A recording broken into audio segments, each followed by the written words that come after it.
నమస్తే. చాలా special interview ఇది. ఇందులో రాజకీయాలు ఉండొచ్చు, లేకపోతే ప్రకృతి ఉంటుంది, ఆరోగ్యం ఉంటుంది, జీవన విధానం ఉంటుంది, అన్నీ ఉంటాయి. సో అది కూడా పాట రూపంలో ఉంటుంది, మాట రూపంలో ఉంటుంది. టోటల్ ఇంటర్వ్యూలో ఆరోగ్యమే మహాభాగ్యం అంటుంటాం మనం. Health is wealth. So first మన జీవితంలో మన ఆరోగ్యం బాగుంటే మనం ఏ పనైనా చేయగలుగుతాం. సంపాదించాలన్నా మనకు ఫస్ట్ ఆరోగ్యమే బాగుండాలి. అంటే ఆ లైన్లో ఆలోచించిన ఇంకేదైనా పదవి రావాలన్నా, ఇంకే పొజిషన్లో ఉండాలన్నా ఆరోగ్యం బాగుండాలి. ఆరోగ్యం బాగుండాలంటే మనం ప్రకృతిని బాగా చూసుకోవాలి, ఆ ప్రకృతిని కాపాడాలి.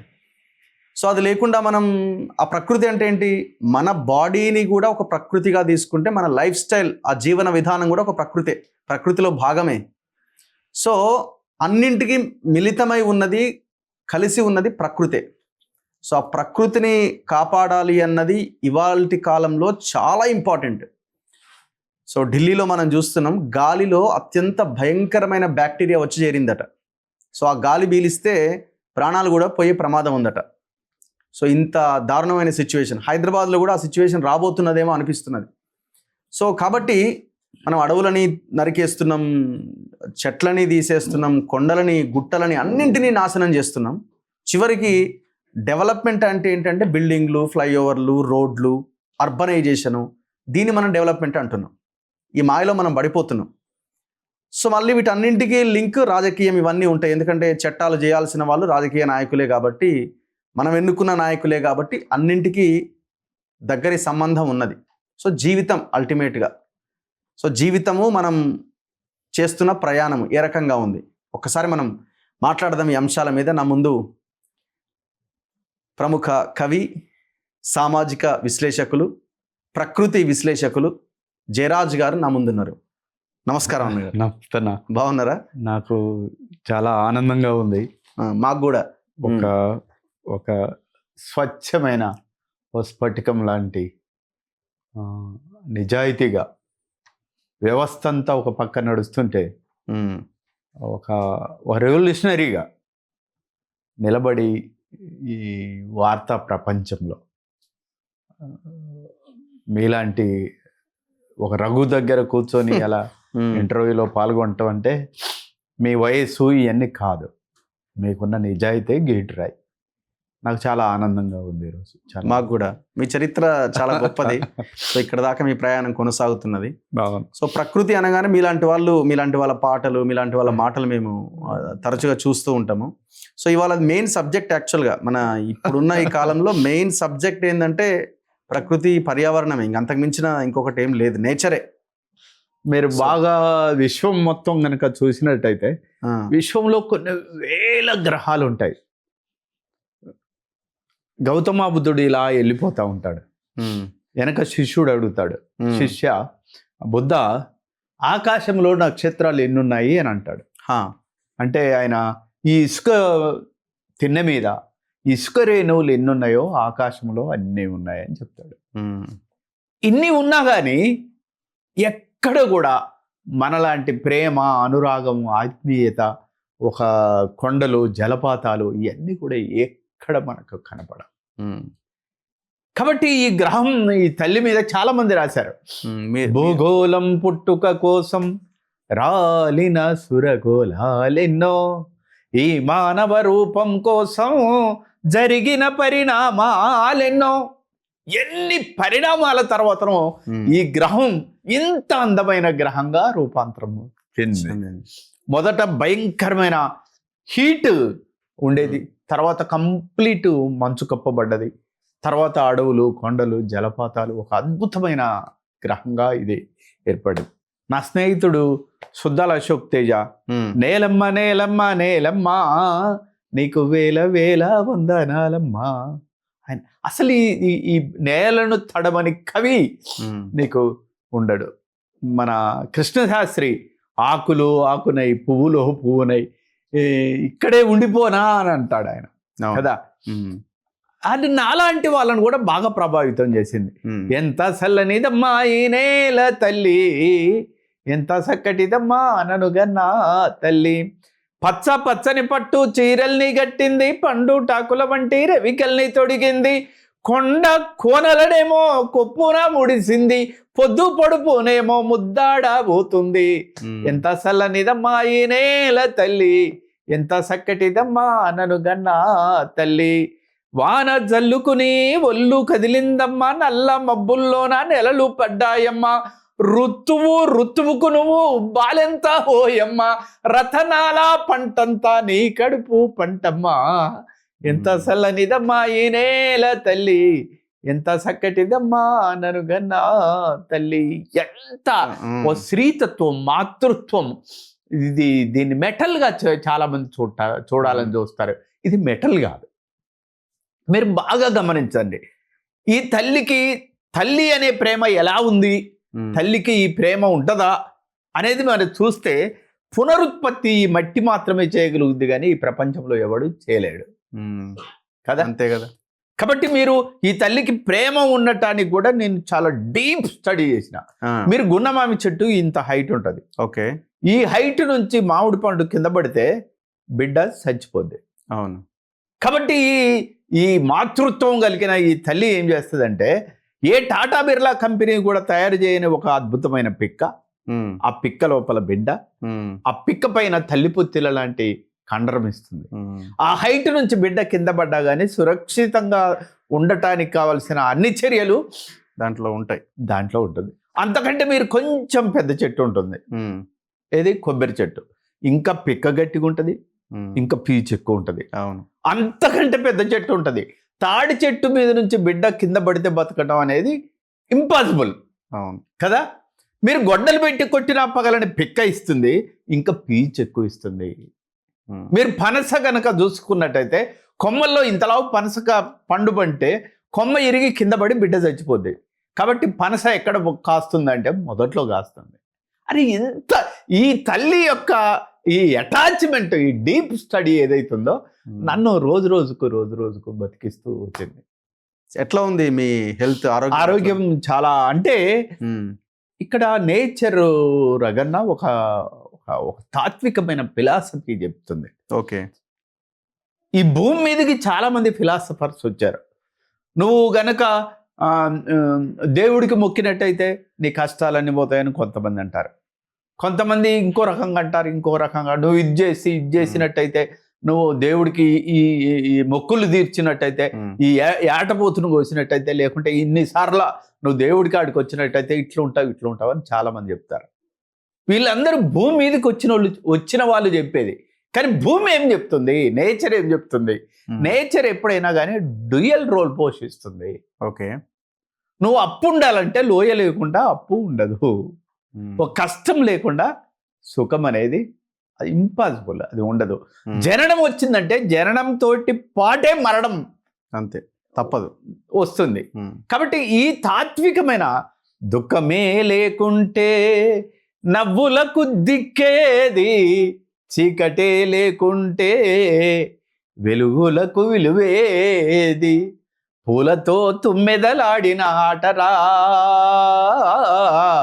పూసిన మందారాల తోటరా, కాలగమనమునెవడు మార్చలేడురా, కరిగిపోయే మంచు వంటి జీవితాలురా. ఈ డ్యూయల్ రోల్ ఏదైతుందో, నా కష్టం వచ్చినప్పుడు నేను ఏం చేస్తానంటే, ఈ కష్టం భరిస్తేనే రేపు సుఖం వస్తుంది. ఈ లైటు ఇంత దేదీప్యమానంగా వెలగటానికి కారణం ఏంటంటే, ఈ గదిలో విపరీతమైన దట్టమైన చీకటి ఉండబట్టే. అంతే కదా. అంతే. కాబట్టి ఏదైనా మనం ఈ తాత్వికమైన ఫిలాసఫీని కనుక మనం పసిగట్టగలిగితే, నేచర్ లా మనం పసిగట్టగలిగితే మనం హ్యాపీగా ఉంటాం. ఇన్ని రోజులు బతికాం, మరణం వస్తుంది, స్వాగతిస్తాం కదా. అంతే. ఆరోగ్యంతో పాటు అనారోగ్యాన్ని కూడా ప్రేమిస్తాం కదా. ఎత్తుతోటి పాటు లోయను కూడా మనం కోరుకుంటాం కదా. నువ్వు ఒక గులాబీ తీసుకొని ప్రియసికి ఇవ్వటానికి పోతే, ఓ సన్నని సుకుమారమైన గులాబీ నిలబడాలంటే దాని కింద ముళ్ళు ఉండాల్సిందే. కాబట్టి ఈ తత్వం తెలిస్తే హ్యాపీగా ఉంటావు, అసలు ఇంకెక్కడికి పోవాల్సిన అవసరం, అది నన్ను కాపాడుతుంది. ఓకే. సో మీరు స్టేబుల్ గా మీ ఆల్మోస్ట్ దాని నుంచి క్యూర్ అయినట్టేనా? చాలా చాలా నేను క్యూర్ అయ్యాను. చాలా మందికి ప్రధానంగా నాకు వచ్చింది రగన్న క్యాన్సర్. క్యాన్సర్. నేను రివల్యూషనరీ మూమెంట్లో బాగా ఏ క్యాన్సర్ మీది? ప్యాంక్రియాస్ లో క్యాన్సర్ వచ్చింది. ఓకే. ఆ రెవల్యూషనరీ ఏ సంవత్సరంలో మీకు ఇది మీకు తెలిసింది? 20 ఏళ్ళు అవుతుంది. క్యాన్సర్ వచ్చిందని తెలుసా? అంటే నేను తగ్గిపోయి 20 ఏళ్ళు అవుతుంది. అప్పుడు వచ్చింది. వస్తే నేను బాగా కడుపులో నొప్పి ఎంత విపరీతమైందంటే అస్సలు 60,000 రూపాయల ఇంజెక్షన్ వేసినా కానీ అది 1 గంట 2 గంటల కంటే పనిచేయదు. అలాంటి పెయిన్ డాక్టర్ బీరప్ప నిమ్స్ హాస్పిటల్లో, ఇప్పుడు డైరెక్టర్, ఆయన నా కాడికి వచ్చి నొప్పి తగ్గట్లేదమ్మా, ఇంత పెద్ద ఇంజెక్షన్ వేసినా అంటే ఆయన కంటి నీరు పెట్టుకున్నాడు. సారు తగ్గదు సార్, దాన్ని కూడా ప్రేమించాలి సార్. నేను ఇరిటేట్ అయింది అనుకో, ఇంకా ఎక్కువ అయింది. నేను ఇరిటేట్ కావద్దు కాబట్టి కూల్గా దాన్ని కూడా నేను ప్రేమిస్తాను సార్ అని అలా చేయి పెట్టుకొని నిమురుతూ నిద్రలోకి వెళ్ళిపోయాను. తగ్గిపోయింది. అట్లా ప్రతిదానికి కూడా సొల్యూషన్ మనం ప్రేమించటం తప్ప ఇంకొకటి ఏం చేయలేం మనం. అట్లా ఆరోగ్యాన్ని కాపాడుకుంటూ 20 years బ్యాక్ వచ్చింది మీకు? వచ్చింది. నా డాక్టర్ ఏమన్నాడు, 2 నెలల 15 రోజుల కంటే ఎక్కువ బతుకోని చెప్పాడు. నేను నేచర్ లా ఎప్పుడైతే నేను స్టడీ చేశానో, నేను బాబాసాహెబ్ అంబేద్కర్ని, బౌద్ధంని ఎప్పుడైతే పరిశీలించటం మొదలు పెట్టాను, క్యూర్ అవుతే ఇప్పుడు 2 నెలల 15 రోజుల కంటే బతుకవన్న జయరాజ్ ఇప్పుడు 20 సంవత్సరాలు. ఎన్నో ఆరోగ్య పాఠాలు. ఆరోగ్యమే మహాభాగ్యమై సాగరా, అనంత విశ్వమే నీదిరా, పొడమి పైన పుట్టడమే జన్మతః భాగ్యం, పూసిన ప్రతి పుష్పం ఫలించుట సౌభాగ్యం, జీవితం ఒక ఆటరా ఆడుకో, జీవితం ఒక పాటరా పాడుకో. అమ్మ నాన్న బామ్మగారు బతికిరి 100 ఏళ్ళు, బతుకు విలువ తెలియక చాలించకు మున్నాళ్ళు, జీవితం ఒక సాహసం సాగిపో, జీవితం ఒక సుందరం అందుకో, ఆరోగ్యమే మహాభాగ్యమై సాగరా, అనంత విశ్వమే నీదిరా. సో ఇవాళ రేపు చిన్న చిన్న జబ్బులకి మనం హాస్పిటల్లోకి వెళ్ళి ఏమన్నా టాబ్లెట్ లేనిది అసలు జీవితమే లేదు అనే పరిస్థితిలో ఉన్న పరిస్థితి ఇది. అండ్ టోటల్ పొల్యూట్ అయిపోయింది కదా. ఇప్పుడు జనరల్గా మన బాడీని ఎట్లా మనం సరిగ్గా పెట్టుకోగలుగుతాం, బాడీ ఎట్లా నిలబడుతుంది అంటే మనం తీసుకునే ఆహారం అంతా పొల్యూట్ అయిపోయింది, గాలి పొల్యూట్ అయిపోయింది. సో మొత్తం అంతా పరిస్థితులే మొత్తం పొల్యూట్ అయిపోయినాయి, అంతే కదా. ఫిజికల్ గా పొల్యూట్ అయింది, మెంటల్లీ పొల్యూట్ అయింది. సో ఈ పరిస్థితికి కారణం ఏంటంటారు? మీరు మనం బయట పరిశీలిస్తే రగన్న, అసలు ఎవ్వరు ఇవ్వనన్ని ఆ వరాలు మొత్తం కూడా మనకి ఇచ్చింది. అయ్యో ఎండాకాలం వస్తుంది, అయ్యో నా బిడ్డలు నీళ్ళకి ఇబ్బంది పడతారేమోనని ఈ నేలమ్మ తన కడుపులోనే మంచినీటి సరస్సులు పెట్టుకుంది. ఎక్కడ నా బిడ్డలు రేపొద్దున ఇబ్బంది పడతారేమోనని డీజిల్ పెట్రోల్ గనులను తన గుండెలో పెట్టుకుంది. ఎక్కడ నా బిడ్డలు ఎత్తైన మేడలు కట్టుకోవాలని ఇనుము ఇచ్చింది కావాల్సింది. ఎక్కడ ఆడవాళ్ళు పొడమికే ఆనవాళ్ళు అందంగా ఉండాలి నా బిడ్డలని బంగారం ఇచ్చింది కదా. ఇన్ని ఇచ్చిన ఈ నేలను చెరబట్టడం అంటే ఇంతకంటే దుర్మార్గం ఏమని ఉంటుందా? మీరు ఎక్కడ నేచర్లో ఉన్న అద్భుతమైన ఫిలాసఫీ, ఒక యాపిల్ పైకేస్తే అది కింద పడ్డది అని అంటే భూమికి గురుత్వాకర్షణ శక్తి ఉన్నది అని ఒక చిన్న విషయం కనిపెడితేనే మనం ఎంతో గొప్ప వాళ్ళం అనుకుంటున్నాం కదా.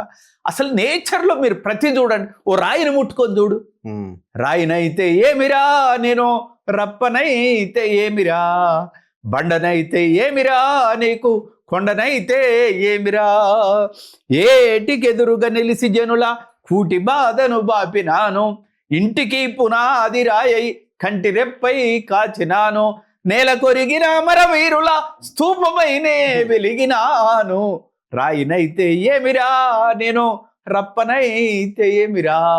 ఓ రాయి, ఓ చెట్టును పట్టుకోండి, పచ్చని చెట్టును నేను రా, పాలుగారే మనసు నాదిరా. కొమ్మను నేను రెమ్మను నీకు తోడుగా ఉండే అమ్మను, మీ పొలమును దున్నిన నాగలై పంటను మోసిన బండినై, అమ్మమ్మ చేతిలో కవ్వమై తాతయ్య చేతిలో కర్రనై, అమ్మ పాటతో ఊగిన ఊయలై ఆ పాడేటి పిల్ల నా గ్రోహినై, నింగి మబ్బుల్ని వానగా మలిసినము చేను చిలకల్ని నీళ్లతో దడిపినం, చెడ్డ గాలి పీల్చి మంచి విడిసినం మీకు ప్రాణవాయువుల్ని పోసినం, మీరు కనువిందు చేసిన పువ్వులం మీ కడుపాకలి తీర్చే పండులం, అలసిపోతే నీడనిచ్చినం చల్ల గాలితో ఒళ్ళంత తడిపినం, ఎగిరే పక్షుల్ని ముద్దాడి పెంచినం లేడి పిల్లల్ని ఒళ్ళోన దాసినం, అడవికొచ్చిన మునులను సాధినం బోధి వృక్షమై బుద్ధుల్ని చేసినం, మీరు కూర్చుంటే కుర్చీ పీటలం పడుకుంటే పందిరి మంచాలం, మేము కంటికి రెప్పలా కాసినం మీ ఇంటికి ముందర గడపలం, మీరు రాసుకున్న తెల్ల కాగితం మీకు తెలివి పెంచి నెట్టి పుస్తకం, మీ రోగాల నొప్పుల్లో మందులం మిమ్ము కడసారి కాల్చేటి కట్టెలం లాస్ట్ కి అంతిమ పచ్చాని. ఇది అసలు ఎవరు ఇంత త్యాగం నీ కోసం చేస్తారు? కానీ ఇవాళ మనం దాన్ని ఎక్కడికక్కడ నరికేసి మనం డెవలప్మెంట్ అంటున్నాం. మీకు ఈ భూమికి ఇంత పెద్ద ఓజోను పొర ఏర్పడటానికి నిలబట్టడానికి కారణం గిరిజనుడే కారణం, ఆదివాసీలు కారణం. ఆదివాసీలు కారణం. గిరిజనుడి కంటి ముందు బంగారం కొండ ఉన్నా కానీ వాడు ఆ గొర్రెలు ఆవులు మేపుకుంటాడే తప్ప ఏ రోజు కూడా బంగారం అడిగిన వాడు కాదు. ఇలా హెడ్మా అడవి కోసం నిలబడి ఇన్ని సంవత్సరాలు మనకు ఆక్సిజన్ ఇచ్చి ఒక ప్రాణవాయువునిచ్చి ప్రపంచాన్ని కాపాడాడు. కాబట్టే ఆయన చచ్చిపోయిన రోజు ప్రజలు వెల్లువలా ముందుకు వచ్చారు. ఎందుకు ఆయన ఒక రెవల్యూషన్ అంటే ఈరోజు ఇది గ్రీన్ రెవల్యూషన్. ఇప్పుడు అడవిని కాపాడటమే విప్లవం, అంతే. ప్రజల్ని కాపాడటమే విప్లవం. అదే హెడ్మా చేశాడు, తప్పే ఉంది. ఎవడేమనుకుంటే నాకేంటి, హెడ్మా చేసింది అయితే మంచిదే కదా. మంచిది కాదంటున్నారు కదా. ఆదాని అంబాలీలకు అడవులను మొత్తం కట్టబెడుతున్నప్పుడు అడవి కోసం ఒక బిడ్డను నిలబడ్డాడంటే సెల్యూట్ చేయాల్సిందే కదా. కాదంటున్నారు కదా. కాదంటే రేపటి తరమైన చేస్తుంది. అట్లా మాట్లాడితే జయరాజు గారు ఇప్పుడు అర్బన్ నక్సలైట్. కానివ్వండి, నాడు నిన్ను తెల్లవాడు వేగు చుక్కవన్నాడు, నేడు నిన్ను నల్లవాడు నక్సలైటు అన్నాడు. ఊగరా ఊగరా ఊగరా ఉరికొయ్యనందురుక్కును ఊగరా అన్నాడు శ్రీశ్రీ భగత్ సింగ్ను ఉరిదీసేటప్పుడు కదా. మనమేం బతకటానికి పూర్తి కాలం, నన్ను నక్సలైట్ అన్నోడు ఎంతకాలం బతుకుతాడు అది తెలుసుకోవాలి ఫస్ట్ కదా. 500 ఏళ్ళు బతుకుతారు. మేము బతకటానికి రాలేదు కదా. కాబట్టి సత్యం ఏదైతుందో ఆ సత్యం ఖచ్చితంగా మనం పాటే నా ప్రాణము, పాటే నా జీవితం, ప్రకృతి ఇచ్చిన వరము, స్వరమేలే నా బలం, ఆటుపోటులు ఎదురైనా ఆగదు ఈ ప్రయాణం, పాటే కోట్లు కూడగట్టిన పాటకు సరితూగునా, పదవులెన్ని వచ్చినా పాట ముందు నిలుచునా, లాఠీలకు తూటాలకు పాట నేల కూలునా, ఉరికంభం మీద నిలిచి ఉషోదయం పాడనా, పాటేనా. ఉరిదీయబట్టానికి కూడా నేను సిద్ధపడ్డావాన్ని. పాట కోసం నేను చస్తా. పాట కోసం జైల్లో తిప్పారు, పాట కోసం భయంకరమైన హింస పెట్టారు. అమృతంలాగా పాడే నా గొంతుని బూటుకాలు పెట్టి తొక్కి తొక్కి రక్తం కారేటట్టు చేశారు. గజ దొంగలని వేసినట్టుగా నన్ను జైళ్ళల్లో చిన్న చిన్న గంజి కొట్లల్లో వేశారు. రోజుకో పోలీస్ స్టేషన్ తిప్పారు పాట పాడొద్దని. నేనేం భయపడలేదు. ఇప్పుడు నక్సలైట్ ఉద్యమంలో నేను ఎన్నో రాశాను. ఎవరో ఈ బిడ్డలు, ఒకసారి మొత్తం పాడతారు ఆ పాట. నింగిలో నెల వంకలు, ఎవరో ఈ పిల్లలు, అడవి మల్లె పువ్వులు, వాళ్ళ నడుముల్లో తూటాల దండలు, వాళ్ళ నడకల్లో ఎర్రాని జెండలు, ఎవరో ఈ బిడ్డలు, దొరల భూములెన్ని పంచినా ఒక్క సెంటు భూమి వీళ్ళు అడగలే, చెరువు కట్టాలెన్ని పోసినా ఒక్క చేను కంకి వీళ్ళు ముట్టలే, ఆకలి దప్పులు మరిసిరి అడవిలో అన్నలయ్యి తిరుగుతుండిరి, ఎవరో పేరు కొరకు వచ్చిరందున అమ్మాయి పెట్టిన పేరు చెప్పరు, ఆస్తి కొరకు వచ్చిరందున వీపున సద్ది మూట కొనుడ ఉండదు. రాయన్న రప్పన్న సెట్టన్న పుట్టన్న సీకట్ల వెన్నెలై కాసిన చంద్రన్న, ఎవరో ఈ బిడ్డలు నింగిలో నెల వంకలు, ఎవరో ఈ పిల్లలు అడవి మల్లె పువ్వులు. నేనన్నటువంటి నక్సలేట్లే దేశభక్తులని ఎన్టీ రామారావే అన్నాడు. నక్సలైట్ల ఎజెండానే మా ఎజెండా అని కేసీఆర్ అన్నాడు కదా. కాబట్టి ఇలా మాట్లాడేవాడు ప్రతివాడు ఒకనాడు అడవిలో ఉండేవాళ్ళు ఆయుధాలను పట్టుకునే వాళ్ళనే నక్సలైట్ అనేవాడు. ఇలా బాబాసాహెబ్ అంబేద్కర్ రాజ్యాంగాన్ని పట్టుకొని ఎవరైనా మాట్లాడితే కూడా వాడిని అర్బన్ నక్సలైట్ అంటాడు. ఇలా రాహుల్ గాంధీ నక్సలైట్ అయిపోయాడు. ఇవాళ ప్రపంచంలో ఎవడు రాజ్యాంగం అమలు చేయండి అని మాట్లాడితే వాడు నక్సలైట్ అవుతాడు. అంటే నక్సలైట్ విస్తృత పడుతున్నాడు క్రమంగా.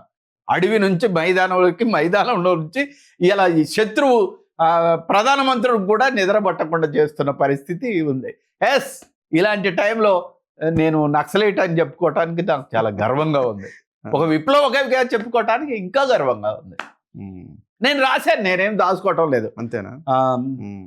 కునుకు పడితే పరుపు బండలు పరుపులవుతాయి, నిదురపోతే మధ్య నీడలు ముద్దు పెడతాయి, అవి నేలమ్మ కలలకొచ్చి ఊసులాడురా, ఈ బుర్రక పిట్టలు పొద్దుటేలా నిద్ర లేపురా, దారి పొడుగున బావ సెంట్రీగాస్తది, ఈ కుక్క పిల్ల అన్నల బాట విడువనంటది, నువ్వు గన్ను పడితే ఉడుము నీకు అండాగుంటది, నువ్వు గన్ను పడితే ఉడుము నీకు అండాగుంటది, నువ్వు కన్ను మూస్తే ఆకాశానికే చిల్లు పడుతుంది,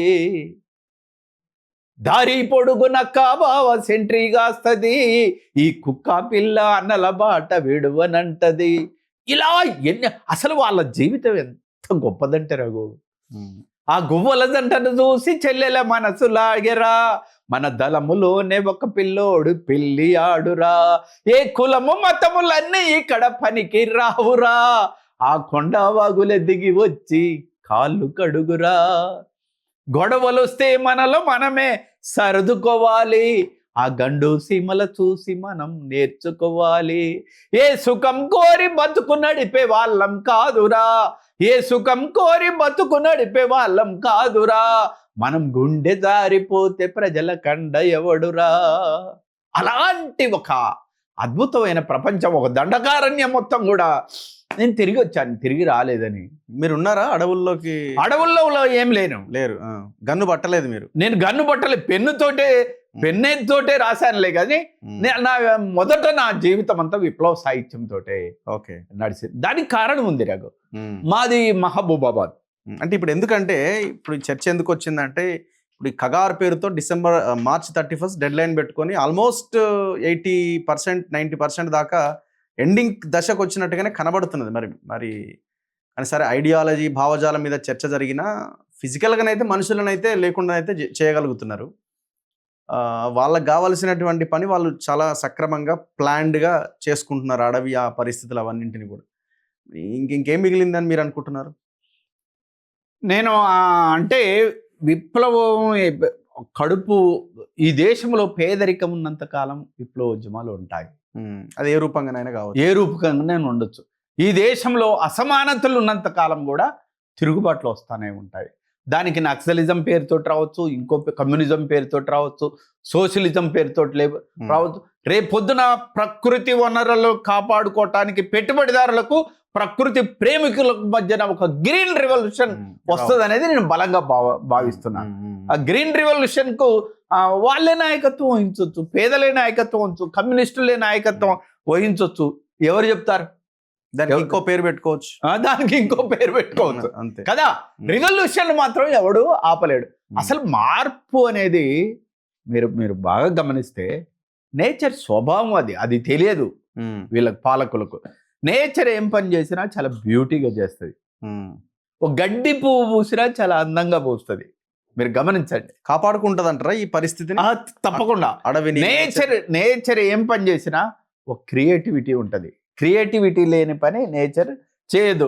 నిన్న వచ్చిన పుష్పం ఈ రోజు పిందెగా మరి మొత్తం మైనింగ్ అంతా అడవంతా పోతుంటే ఇంకా కాపాడుకోవడానికి ఏముంటది? చేస్తుంది. నేచర్ చేసే పనిలో ఒక పర్పస్ ఉంటుంది. అది ఒక పండు వచ్చిందంటే తన జాతిని అభివృద్ధి చేసుకుంటది, అది మన ఆకలిని తీరుస్తుంది. ఇవాళ మైనింగ్ మాఫియా పేరుతోటి అంతా చేస్తున్నారు.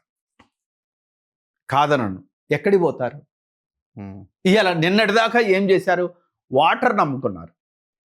వాటర్ని బాబాసాహెబ్ అంబేద్కర్ రాజ్యాంగంలో కూడా ప్రకృతి వనరులు మొత్తం కూడా పరిరక్షించాలని రాశాడంటే దాన్ని మనం కాపాడుకోవాల్సిన బాధ్యత. అంబేద్కర్ ఎంత గొప్పవాడంటే నేను ఆయన నుంచి నేర్చుకుంది, ఇంటి ముందు కూర్చొని ఒకరోజు చేతి గోర్లు కాలు గోర్లు తీస్తూ ఉంటాడు. ఆ భార్య వచ్చి ఆ పొట్లం కడతాడు. భార్య వచ్చి ఏమండి ఇంత జాగ్రత్తగా వీటిని పొట్లం కడుతున్నావు ఎందుకు అని అంటుంది. ఈ గోర్లు విత్తనాలు అనుకొని పావురాలు తిని గొంతులో పడి చచ్చిపోతాయేమో అంటాడు. ఎంత సెన్సిటివ్ పర్సన్ అంటే. మనమందరికీ కూడా బుద్ధుడు ఇష్టపడతాం మనం. కారణం ఏంటంటే దేవదత్తుడు బుద్ధుడు ఇద్దరు అడవికి పోతారు. దేవదత్తుడు బాణం వేస్తే హంస పడిపోతుంది. దాన్ని ప్రేమతోటి హృదయానికి అత్తుకొని వేడిచ్చి కట్టుగట్టి హంసను బతికిస్తాడు. కానీ చరిత్రలో ఆ హంస నాది అని అంటాడు దేవదత్తుడు. లేదు నేను కాపాడిన కాబట్టి నాది అని అంటాడు బుద్ధుడు. కాబట్టి చరిత్రలో ఎవరు మిగిలారు? బుద్ధుడు చెప్పిన హంస బుద్ధుడిదే అనే చరిత్రలో నిలిచిపోయింది.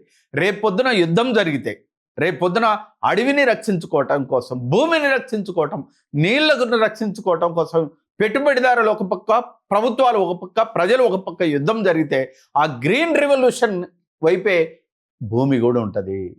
ఇప్పుడు 1000 ఎకరాలు ఉంటాయి ఒక అతనికి. మీరు బాగా గమనించండి. నేను చాలాసార్లు చెప్తా ఉంటాను, ప్రకృతి గొప్ప కమ్యూనిస్టు. గాలి, నీరు, వెలుగు, వెన్నెల అందరికీ సమానంగా ఇస్తుంది. లేదు నాకు 1000 ఎకరాలు నాదే కావాలని ఎవడని వచ్చిండు అనుకో, ఏమైంది? ఈ 99,000 మంది జనాలు ఉంటారే, వాడే రాయి పెట్టి కొడతాడు, వాడే గన్ను బట్టి కొడతాడు, వాడే కర్ర పట్టుకొని ఎదురు తిరుగుతాడు. ఈ ప్రకృతి అలా రక్షించబడుతుంది ఇంతకాలం. కాబట్టి వీళ్ళందరూ అడవిని కొడతాము, అది కొడతాము, ఇది కొడతామంటే మీరు చూసారా? ఒక అడవిలో ఉండ హిడ్మా ఫోటో పట్టుకొని ఢిల్లీలో కూడా ఊరేగింపులు జరిగినాయి పెద్ద ఎత్తున. మీరు అసలు ప్రభుత్వాలకు ఏమన్నా ఆలోచన, ఇంటెలిజెన్స్ ఇంకా ఉంటే మైనింగ్ మాఫియా మీద ఎంత పెద్ద తిరుగుబాట్లు వస్తున్నాయి ఈరోజు. నేనేమనుకున్నావు? నక్సలైట్లనే లేకుండా చేస్తాను, నక్సలైట్ల వల్లనే ఈ అడవి వాళ్ళ కంట్రోల్లో ఉంది అని నువ్వు అనుకున్నావు. వాళ్ళు వదిలిపోయారు, బయటకు వచ్చారు వాళ్ళు కదా. వాళ్ళ మానాన వాళ్ళు బతకడానికి నిర్ణయించుకున్నారు. ఇప్పుడు అడవిలోకి వస్తే ప్రజలు తిరగబడుతున్నారు ఏంటి? ప్రజలు రాళ్ళు పెట్టి కొడితే మీ మిలిటరీ వెనక్కిపోతుంది ఏంటి? కాబట్టి ఈ భూమి తనను తాను రక్షించుకోవటానికి చేసే ప్రతి చర్య ఏదైతుందో అది రేపు పొద్దున తిరుగుబాటు అయింది. అది ఎవడు చేసినా పాలకుడు ఖచ్చితంగా ఆ తిరుగుబాట్లు వస్తాయి. అలాంటి తిరుగుబాట్లకు మేము పాటలు రాస్తాను, నేను ఖచ్చితంగా రాస్తానే ఉంటారు, రాస్తాను, పాడతాను. అయితే అవసరమైతే ఈ నేచర్ కోసం ఆ ఉద్యమంలో నేను పాల్గొంటాను. దానికోసం అరే నాకు ఇక్కడ కన్నిచ్చి అందమైన పూల తోట ఇచ్చి, ఇక్కడ ముక్కిచ్చి అక్కడ సువాసన ఇచ్చి, ఇక్కడ చెవులు ఇచ్చి అక్కడ సప్తస్వరాలు ఇచ్చి, ఇక్కడ ఆకలిచ్చి అక్కడ పండ్లిచ్చి కదా. నేను వదిలిన మృతగాలి తను పీల్చుకొని తను అమృతం లాంటి గాలిచ్చి నన్ను 60 సంవత్సరాలు పెంచిన నా తల్లి కోసం తృణప్రాయంగా నా ప్రాణం ఇవ్వటానికి సిద్ధపడ్డాను నేను. శబాష్. చేయాల్సిందే అది, అంతే కదా రఘు. సో ఇప్పుడు ఇంతకంటే గొప్ప మార్గం ఏమన్నా ఉంటే చెప్పు. సో ఇప్పుడు మీ లైఫ్లో మీరు ఆ రకంగా తయారు కావడానికి కారణం ఏంటి? మీరు మధ్యలో ఆపారు ఒక దగ్గర, నేను పరిస్థితులు ఆ రకంగా మార్చేసినాయి మిమ్మల్ని. ఈ దేశంలో మాది, నేను చెప్పాలంటే నాకు హృదయం దుఃఖం ఆగదు. ఓకే. మా ఊరు ఒక చిన్న పల్లెటూరు, మహబూబాబాద్. మా నాన్న ఒక జీతగాడు. మా నాన్న గురించి చెప్పాలంటే సగటు జీతగానులు తెలంగాణలో ఎలా ఉంటారో, మీరు వ్యవసాయ కుటుంబం నుంచి వచ్చారా? మాది కాదు, మాది వీవర్, పద్మశాలి. అంటే నేత బట్ట నేత నుంచి మ్మ్. వచ్చారు. మా నాన్న చాలా ప్రేమతో, నేను ఒక్కనే కొడుకుని. మా నాయన గురించి చెప్తే తెలంగాణ గురించి చెప్పినట్టే. నాయనా నీ మట్టి కాళ్ళకు దండమే ఓ నాయనా నాయనా నీ మంచి మనసుకు దండమే ఓ నాయనా గొరుకొయ్య గొట్టంగా నాగల్లు గట్టంగా సాలు ఇరువాలేసి ప్రాణాలు వెట్టంగా నెత్తురింకి నేల ఎర్రన ఏనేమో చెమట చుక్కలే ఊట చెలిమెలా ఏనేమో ఆకలి తీరదు అవమానముడగదు పనికి దగ్గ ఫలము ఏనాడు దొరకదు నాయనా నీ కంటిలో కన్నీటి చెలిమెలున్నాయేమి నాయనా నాయనా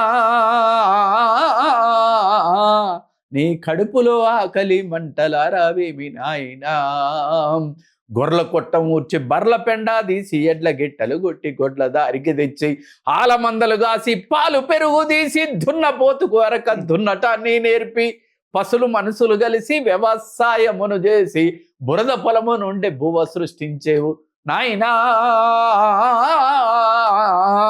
నీ ఊరేది పేరేది ఊరిలో గుడిసేది నాయనా నాయనా నీ చేనేది చెలకేది చెరు వెనక సెంటేది నాయనా చేను చూడకుంటే పానమాగాదాయే అడవి పందులు వస్తే నిదుర పట్టాదాయే కంటి చూపును తీసి చేను కంచగా నాటి మంచ పైన చేరి దంచి పాటలు పాడి నాయనా నువ్వు పాట పాడితే సేను పొట్టకొచ్చి నాది నాయనా నాయనా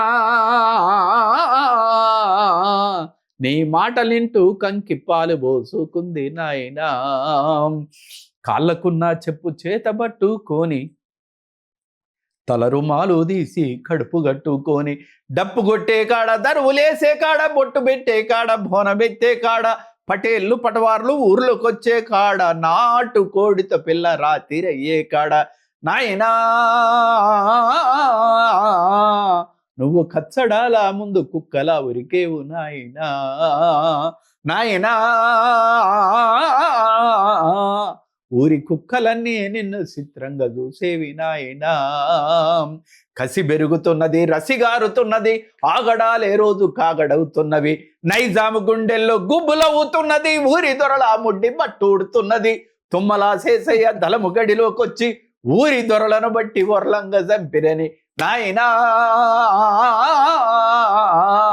నీ కథలు వింటూ నేను కమ్యూనిస్టునైతే నాయనా నాయనా నీ నడక చూసి నేను నక్సలైటునైతే నాయనా ఇలా మొత్తం ఇందులోనే వచ్చేసింది కదా ఇక అంటే మా కుటుంబ క్రమం. ఆకలి దరిద్రం దొరతనం మా జన్నారెడ్డి జనార్దన్ రెడ్డి గడీలు అంతే విష్ణు రామచంద్రారెడ్డి వీళ్ళందరూ అసలు కమ్యూనిజాన్ని ఎవడు పుట్టించాడు ఆ దొరల వల్ల కదా ఇక్కడ అంతే. కమ్యూనిజం భీమరెడ్డి నరసింహారెడ్డి ఓంకారు వీళ్ళందరూ ఐలమ్మ వీళ్ళందరూ కూడా అంటే ఆ తిరుగుబాటు బంతిని ఎంత విసిరి కొడతారో అంత తిరుగుబాటు లేస్తాయి. మేమందరం విప్లవోద్యమంలో రావటానికి ప్రధానమైన కారణం దొరతనం. అట్లా నేను కాలుకు గజ్జలు కట్టు తెలంగాణలో ఈ ఈ పరిస్థితిని అంటే ఈ తిరుగుబాటుని ఈ విప్లవాన్ని ఈ ఆలోచన శక్తిని తీసేయాలి అనే ఒక ప్రయత్నం చాలా బలంగా స్టార్ట్ అయినట్టు అనిపిస్తున్నది. మాలాంటి వాళ్ళకు కూడా నోటీసులు వచ్చినాయి. సరే మేము చాలా హుందాగా రిసీవ్ చేసుకున్నాం, రిప్లైలు ఇస్తున్నాం, మాట్లాడుతున్నాం. మేము కూడా అయినా కూడా మేము ఎక్కడా కూడా ఆగలేదు. ఎందుకంటే మనం ఏం నిజాయితీగానే పనిచేస్తున్నాం కాబట్టి. ఇది ఎక్కడి వరకు వెళ్తుంది అన్నది ఒక ప్రశ్న. అంటే ఎటువైపు దారి తీస్తుంది పరిణామాలు, ఒక రకమైన ఆందోళన, ఒక రకమైన భయపడాల్సిన సిచ్యువేషన్ ఏమైనా ఉన్నదా? ఏం లేదు. శుభోదయం.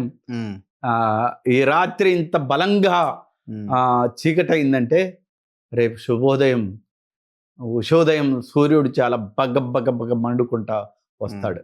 మనం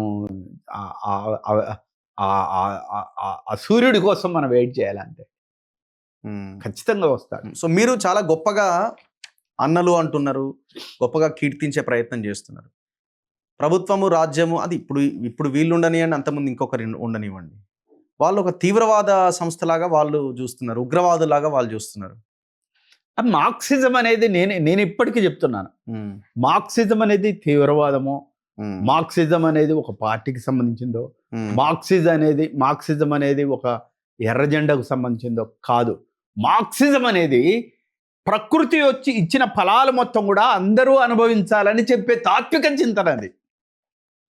నేను అందుకే ప్రకృతి గొప్ప కమ్యూనిస్టు అంటున్నాను. గాలి, నీరు, వెలుగు, వెన్నెల అందరికీ సమానంగా ఇస్తుంది. ఇది ప్రకృతి తత్వం. దీనికి అడ్డు ఎవడొచ్చినా కానీ ప్రకృతి బోల్డ్ చేస్తుంది. ఓకే కదా. ఇక్కడ ఇది కమ్యూనిస్ట్ పార్టీ, మావోయిస్ట్ పార్టీ, ఇది నక్సలైట్, అవి నాకు అనవసరం. అది అనవసరం. నాకు దానితో సంబంధము లేదు, దానితో అవసరము లేదు, నేను గన్ను పట్టుకోవాల్సిన అవసరం లేదు. ఈ నేచర్ యొక్క తత్వాన్ని నేను చెప్తున్నాను. నేచర్ గొప్ప కమ్యూనిస్టు. భూమి, గాలి, నీరు, వెలుగు, వెన్నెల అన్నీ అందరికి సమానంగా ఇచ్చింది. నువ్వెవడు ఆపు చేయడానికి దాన్ని? కదా. ఇప్పటికే భూమి స్వార్థపరులమై మొత్తం ఎక్కడికెక్కడ గీతలు పెట్టుకొని పాడు చేసుకున్నాం కదా. ఇప్పుడు నీటిని కూడా చెరబట్టి నువ్వు బాటిల్లో పెట్టి అమ్ముతున్నావు. రేపొద్దున అడవులను మొత్తం కొట్టేసి ఆక్సిజన్ లేకుండా. నేను టాటాకి కానీ, బిర్లాకి కానీ, ఆదానికి కానీ, మోడీకి కానీ ఒక్కటే అడుగుతున్నాను. నీకు పిల్లలుంటే, నీకు భార్య ఉంటే, నీకు కుటుంబ సభ్యులు ఉంటే, నువ్వు ఎత్తైన మేడలు, అందమైన కార్లు కొని మాకు ఇవ్వాల్సిన అవసరం లేదు. నీ పిల్లలకు కాసింత ఆక్సిజన్ ఇవ్వాలి కదా. నువ్వు ఆక్సిజన్ లేకుండా చేస్తే నీతోటే ఈ తరం ఆగిపోదు కదా. రేపటి బిడ్డలకు మహాత్మా గాంధీ ఏమంటాడు? భవిష్యత్ తరాలు మనం పూర్వీకులు ఎంత గొప్పగానైతే మన ప్రకృతి వనరులు ఇచ్చిపోయారో అదే ప్రకృతి వనరులను మన పిల్లలకు కూడా ఇచ్చిపోవాలి అని చెప్పాడు మహాత్మా గాంధీ. ఎంగెల్స్ ఏమంటాడు? నువ్వు ప్రకృతి మీద దాడి చేస్తే 10 రెట్లు నీ మీద దాడి చేస్తుంది అని అంటున్నారు. ఇప్పుడు నక్సలైట్లు పక్కకు పోనీయండి, మోడీ దాడి చేసేది ప్రకృతి మీద. ప్రకృతి 10 రెట్లు నీ మీద దాడి చేస్తుంది, గుర్తుపెట్టుకో. అప్పుడు నిన్ను ఆదాని అంబానీని ఎవడు కాపాడడు కదా. ఇప్పుడు ఎత్తైన మేడలో ఉండి, అద్దాల మేడలో ఉండి అవతల గుడిసెలో ఉన్నవాడిని ఇబ్బంది పెట్టాలని చూసినావు. అయ్యా కొంచెం అన్నం వేయమని వాడు గుడిసెలో ఉన్నవాడు వచ్చాడు, పోరా అని ఎల్లగొట్టావు. నువ్వు కొట్టి ఎల్లగొట్టావు. నువ్వు నక్సలేట్ అని ఎల్లగొట్టావు. ఒక్కపాలి భూమి అలా జలకిచ్చింది అనుకో, అద్దాల మేడ కూలిపోద్ది. అప్పుడు నువ్వు వాడు ఒకటే అవుతుంది. ఈ సత్యం తెలుసుకోమని చెప్తాను నేను. ప్రజల వైపు నుంచి మార్పు అన్నది కావాలని మీకేమైనా అనిపిస్తున్నదా? ప్రజలు అంటే సిస్టమ్ లో మనం కూడా కొట్టుకున్నట్లా వెళ్ళిపోతా ఉన్నాం. అది కొన్ని చారిత్రకమైన విషయాలు చూడాలి. ఈ దేశం భూస్వామ్య వ్యవస్థ బలంగా ఉన్నప్పుడు, వందలాది ఎకరాల భూములు మొత్తం వాళ్ళ చేతులుగా ఉన్నప్పుడు, ఈ ప్రజలు మొత్తం కూడా తినే తిండి లేక, ఉండే ఇల్లు లేక, కట్టుకొని బట్ట లేక, మనందరం కూడా నెక్కర్లు వేసుకొని వెనక చినిగి కుట్లు గుట్టుకొని బల్లెకు పోయి బతికిన వాళ్ళం. మనం వారానికి ఒక్కరోజు కూడా తెల్లన్నం తిన్న వాళ్ళం కాదు, గటక అంబలి తాగిన వాళ్ళం. నేనైతే ఆ కరువుకు రాత్రిపూట తాటి చెట్ల కాడికి పోయి తాటి పండ్లు పడితే ఆ పండ్లు తీసుకొచ్చి ఉడకబెట్టుకొని తిని బతికిన వాళ్ళం మేమైతే. మా నాన్న హాస్టల్కి పంపాడు కేవలం బువ్వ కోసమే, చదువు కోసం పంపలే, బువ్వ కోసమే. అలాంటి కరువు పరిస్థితుల్లో మనం వచ్చాం. క్రమంగా పివి నరసింహరావు వచ్చిన తర్వాత, మన్మోహన్ సింగ్ వచ్చిన తర్వాత ప్రపంచ గమనంలో కొంత మార్పులు వచ్చాయి. కొంచెం పారిశ్రామికంగా చదువుకోవటము ఇట్లాంటి, అంటే కాల్గేట్ అనటం వస్తేనే వీడు కాల్గేట్ కొంటాడు కదా. అంటే వ్యాపార వస్తువులు చదివేంత చదువు కావాలి అని పెట్టుబడిదారులు చాలా తెలివిగా ఇట్లాంటివన్నీ కూడా మొదలు పెట్టారు. మనకు వచ్చింది, వాడి వ్యాపారం నడవటానికే మాకు 4 అక్షరాలు నేర్పాడు. ఆ అక్షరాలు ఈరోజు ఉద్యోగస్తులయ్యారు. టక్కేసుకున్నాడు, తెల్ల బట్టలు వేసుకున్నాడు, ప్రశ్నిస్తున్నాడు, కెమెరా పట్టుకొని ఈ భూమి నీది కాదు అని పబ్లిక్ చూపెడుతున్నాడు, ఈ చెట్టును ఎందుకు కొడుతున్నావు అని చూపెడుతున్నాడు.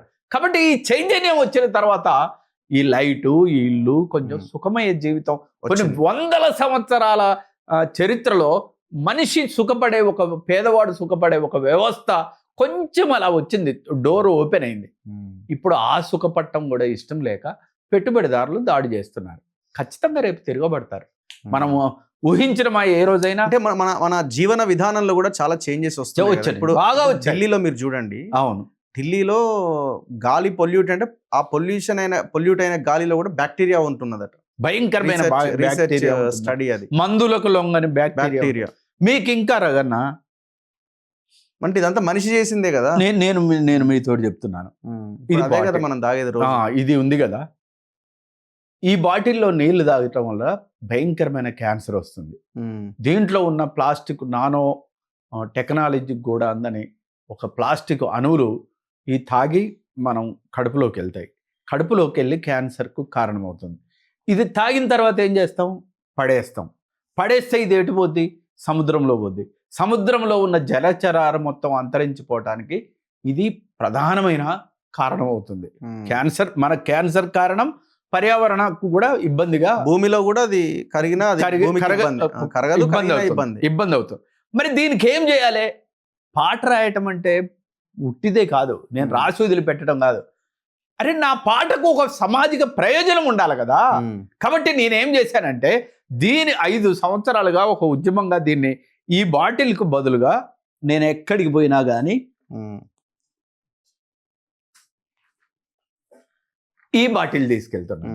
స్టీల్. ఇది ఎండాకాలం వస్తే నా భార్య దీంట్లో చల్లనీళ్ళు పోస్తుంది, చలికాలం వస్తే వేడి నీళ్ళు పోస్తుంది. నా ఆరోగ్యాన్ని కాపాడుకుంటారు. ఇది మినరల్ వాటర్లో మినరల్స్ ఉండవు, మినరల్స్ ఉంటాయి. కానీ దీనిలో మినరల్ వాటర్, ఇది స్వచ్ఛమైన వాటర్. ఇంటికాడ కాగబెట్టుకొని తాగుతాను. ఈ బాటిల్ నేను పడేస్తానా? పడేయను. కాబట్టి ఇది సురక్షితంగా సంవత్సరాల తరబడి నా కాడ ఉంటుంది. అదే రకంగా మనం అందరం కూడా మధ్యాహ్నం భోజనం చేస్తాం, లేకుంటే డిన్నర్కి గిట్ట పోతాం. డిన్నర్లో ప్లాస్టిక్ ప్లేట్ ఇస్తాడు. ఆ ప్లాస్టిక్ ప్లేట్లో వేడివేడి అన్నం వేయగానే పైన ఉన్న ప్లాస్టిక్ పొర కరిగి ఆ ప్లాస్టిక్ కడుపులో పోయి మనకు క్యాన్సర్ వస్తుంది. ప్రధానమైన క్యాన్సర్ రావడానికి ప్రధానమైన కారణం. పోనీ ప్లేట్ ఏం చేస్తున్నావు? బయటపడేస్తే ఏమైంది? అది పశువులు తిని, ఇలా పశు జాతి అంతరించిపోతానికి ప్రధానమైన కారణం మనం తిని పడేసిన ప్లాస్టిక్ ప్లేట్లు మాత్రమే. వీడు అడవికి పోతాడు, అక్కడ జాతర చేస్తారు, జాతర చేసి ఆడపడేస్తే ఇవాళ లేళ్ళు దుప్పులు మొత్తం కూడా ఆ ప్లేట్లు తినే అంతరించిపోయాయి. దీనికి పరిష్కారం ఏంటంటే 1 బాటిల్ చెప్పాను కదా, ఎక్కడికి పోయినా నేను 1 ప్లేట్ కూడా తీసుకెళ్తున్నా. ఓకే. ఈ ప్లేట్ నేను పడేస్తానా? పడేయను. ప్రతి వాళ్ళకి ఇలా కార్లు ఉన్నాయి, అభివృద్ధి చెందామని చెప్పుకుంటున్నాం కదా, బండ్లు ఉన్నాయి. కాబట్టి 1 బాటిల్ 1 ప్లేట్ ఇవి గనక దగ్గర పెట్టుకున్నట్టయితే చాలా క్యాన్సర్ లాంటి వ్యాధులకు దూరంగా ఉంటాం, పర్యావరణాన్ని కాపాడుతాం. అదే రకంగా ఈ 2 పెట్టుకుంటానికి ఇలాంటి బ్యాగ్ తీసుకెళ్ళాను. లక్కీ ఏంటంటే నేను దాదాపుగా ఇప్పుడు 20 సంవత్సరాలుగా ప్రకృతిలోకి వచ్చిన తర్వాత ఈ పుస్తకం అద్భుతమైన స్టోరీస్ రాస్తూ ఇలాంటి పుస్తకాలు, ఇది హిందీలోకి వచ్చింది, ఇంగ్లీష్లోకి వచ్చింది, కన్నడలోకి వచ్చింది. అసలు నా అదృష్టం ఏంటంటే 500 రూపాయల పుస్తకం. అరే ఎక్కడ పోయినా ఇది బ్రహ్మాండంగా కొన్నారు.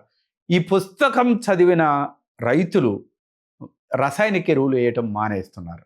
ఈ పుస్తకం చదివిన ఒక రైతు 100 ఎకరాల్లో కుంకుడేసి షాంపులు అయితేంది, ఇల్లు దూడ్చుకునేది, క్యాన్సర్ రాకుండా తయారు చేశాడు. ఇందులో అసలు మనిషికి ఈ ప్రకృతికి ఏంటయా సంబంధం, మీరు ఏదో మాట్లాడుతూ ఉంటారు అని అంటా ఉంటారు చాలా మంది. మీరు గమనించండి. ఎగ్జాంపుల్ చెప్పండి. నేను 122 స్టోరీస్ లో ఒక స్టోరీ చెప్తా. ఒకరోజు సముద్రం ఒడ్డున, ఈ బుక్ అమెజాన్ లో ఉందా? నేను ఎక్కడ పెట్టను, నేను ఎక్కడ మీటింగ్ పోతే అక్కడ పెడతా. అంతేనా? అంతే. ఇప్పుడు చూసే వాళ్ళు ఎక్కడ ఉంటుంది ఆ బుక్ అని కింద కామెంట్. నా మీటింగ్ రావాల్సిందే వాళ్ళు. అయితే ఈ పుస్తకంలో ఒక్క స్టోరీ చెప్తారా కన్నా. నేను విశాఖపట్నం పోయాను. లక్కీలు ఏంటంటే నేను సముద్రం ఒడ్డుకు పోయిన రోజే ఆకాశంలో నెలవంక పడ్డది. నెలవంక ఏ రోజు అయితే పడ్డదో అదే రోజు సముద్రంలో ఉన్న తాబేళ్ళందరినీ బయటకు వచ్చి ఓ డిస్టెన్స్ లో గుడ్లు పెట్టాయి. ఇక నేను రిటర్న్ రాలే, తెల్లారి ఉన్నాను. తెల్లారి నెలవంక కొంచెం పెరిగింది, తాబేళ్ళు వచ్చి గుడ్లు చూసుకొని వెళ్ళిపోయాయి.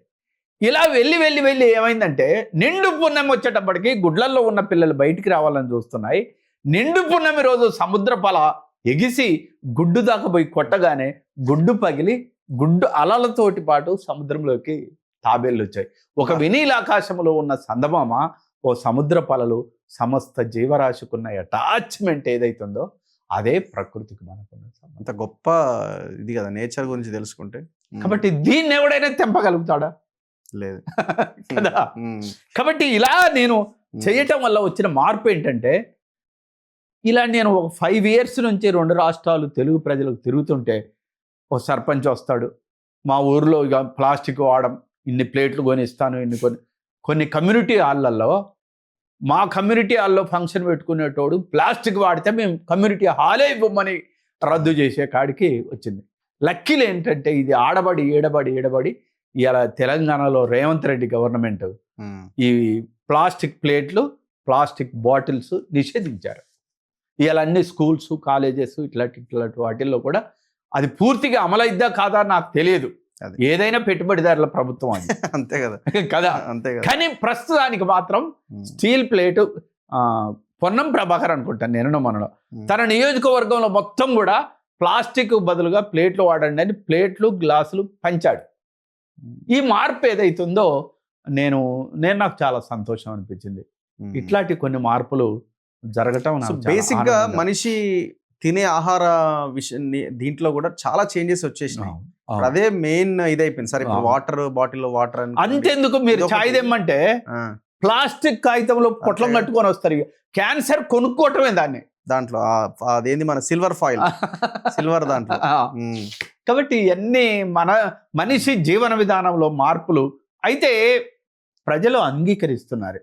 ఎవరైనా చెప్పే వాళ్ళు హెల్త్ కాన్షియస్ పెరిగింది. నాలాంటి వాళ్ళు తిరుగుతున్నప్పుడు ఏంటంటే నిజమే కదా ఈయన చెప్పేది అని ఒక సత్యాన్ని కూడా అర్థం చేసుకోగలుగుతున్నారు. ఇది ఒక మంచి పరిణామం. కానీ నేను కూడా ఎక్కువ మా వీడియోస్లో కూడా హెల్త్కి సంబంధించినవి బాగా ఫోకస్ చేయాలన్న ప్రయత్నంలో మనం ఇంతసేపు ప్రకృతి దీని గురించి హెల్త్ గురించి మాట్లాడుతున్నాము. ఫ్యూచర్లో నేను అనుకోవడం పార్టీలు కూడా భవిష్యత్తులో మీ మండలానికి, జిల్లాకి ఒక ఆక్సిజన్ పార్క్ కట్టిస్తామని మేనిఫెస్టోలో వస్తుందేమో నాకు తెలిసి. సిచ్యువేషన్ కూడా వస్తుంది. రగన్న నేను 20 ఏళ్ల ముందు చెట్టు మీద పాట రాస్తే వీడు అయిపోయాడురా, విప్లవం నుంచి పక్కకి వెళ్ళిపోయాడు అని చెప్పారు కదా. ఇవాళ అందరు కూడా ప్రకృతి మీదనే. అంతే కదా, అది లేదు ఇంకేం లేదు. నేను ఆ రోజు ఒక పెద్ద డిబేట్, నేను తెలంగాణ కోసం బయటకు వచ్చినప్పుడు నేనున్న అప్పుడు రెవల్యూషనరీ పార్టీ నన్ను 6 నెలలు సస్పెండ్ చేసింది. సస్పెండ్ చేశారా? సస్పెండ్ చేసింది. ఎందుకంటే ఇంకోటి నేను చాలా ఎదుర్కొన్నాను. నేను మొట్టమొదటిసారిగా అక్షరాలు నేర్పే, ఓ కొండల్లో కోయిల పాటలు పాడాలి, పల్లెల్లో అక్షర దీపం వెలగాలి. ఈ పాట రాసినందుకు ఆ రోజుల్లో నా పార్టీ నన్ను 6 నెలలు సస్పెండ్ చేసింది. ఎందుకట్లా? ఏముంది, అందరూ సినిమాకు పాటలు రాసేవాడిని. ఓకే కదా, అట్లా చేశారు. నేను చాలా అలా ఆ పాట పాడండి, అది దాంట్లో మంచి అర్థమే ఉంది కదా, పాటలో మంచి అర్థమే ఉంది కదా. అసలు ఎంత సినిమా పాటలు ఏంటి రగన్నా. వందనాలమ్మా అమ్మా, వందనాలమ్మా, వందనాలమ్మా నీకు వందనాలమ్మా. నేను అయినా కానీ పాట మేము కార్లో వెళ్తుంటే రెగ్యులర్ గా పాట నేను అలా వచ్చాను. సినిమా తర్వాత నేను ఆరోగ్యం దెబ్బతిన్నది. బాబాసాహెబ్ అంబేద్కర్, అప్పటికి అంబేద్కర్ మీద పాటలు లేవు. పెద్ద మీరు ఇప్పటికైనా చదవండి, దినచర్య అని ఒక 20 పేజీల పుస్తకం ఉంటుంది. రోజు పొద్దున్నే లేచి సాయంత్రం దాకా అంబేద్కర్ ఎలా పని చేసుకునేటోడు అనేది దాంట్లో ఉంది. నేను చావు బతుకుల్లో ఉన్నప్పుడు ఆ పుస్తకం దొరికింది. అరే, నేను ఎక్కడో యూరప్లో ఉన్న మార్క్స్ కోసం నేను తప్పించాను, నా పక్కనే ఉన్న మార్క్స్ని చూడలేకపోయాను. అప్పుడు రాసిందే నేను. జగో రే జాగో అంబేద్కర్, జగత్ జననేత అంబేద్కర్, భవితకు మార్గం అంబేద్కర్, బడుగులకు ప్రాణం అంబేద్కర్, మా బల్లో టీచర్ అంబేద్కర్, మా బతుకు ఫ్యూచర్ అంబేద్కర్, మా దారికి టార్చ్ అంబేద్కర్, భారత్కు మార్క్స్ అంబేద్కర్ అది రాశాను. ఆయన పూలే నాకు గురువు అన్నాడు. నాకు అసలు ఒక రకంగా చెప్పాలంటే ఆయన నన్ను చెయ్యి పట్టుకొని తీసుకెళ్తున్నాడు. ఎంత లెక్క తీసుకెళ్తున్నాడో నేను చెప్పలేను. ఆయన పూలే నాకు గురువు అంటే పూలే మీద రాశాను. సమత మమతలు పంచి జనుల హితము కోరిన గౌతమ, కులము మతములు మరిచి బడుగుల ఒకటి చేసిన బౌద్ధమా, సామ్యవాదపు కలలు గన్న సమాజపు నేత్రమా, మనుషులందరూ ఒక్కటేనని చాటినావో మహాత్మా, జ్యోతి బాపులే జోహారు జోహారు మా జాతికే నీవు దీపమైనావు. ఆయన మీద రాశాను. ఆయన పూలే నా సావిత్రిబా గురువు అన్నాడు. సావిత్రిబా మీద రాశాను. ఆయన బౌద్ధం తీసుకున్నాడు. మీరు ఇంతకుముందు చూపెట్టిన బౌద్ధం పుస్తకాన్ని చదివాను. అరే బౌద్ధానికి దేవుడు లేడు, కానీ బౌద్ధంలో నైతిక విలువలు ఉన్నాయి. అవి నన్ను ప్యూరిఫై చేశాయి. ఒక మనిషిలాగా అద్భుతంగా నేను బౌద్ధం మీద పాట రాశాను.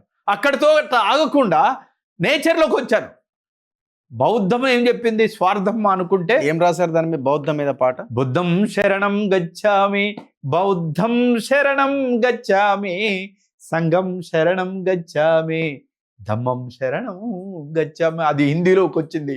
అది అస్సలు తెలుగు ప్రజల పొద్దున్నే సుప్రభాతం లాగా వేసుకుంటారు. దాని తర్వాత మళ్ళా నేచర్లోకి వచ్చి నేచర్ని బాగా స్టడీ చేస్తూ నేచర్ తాత్వికత ఏదైతుందో.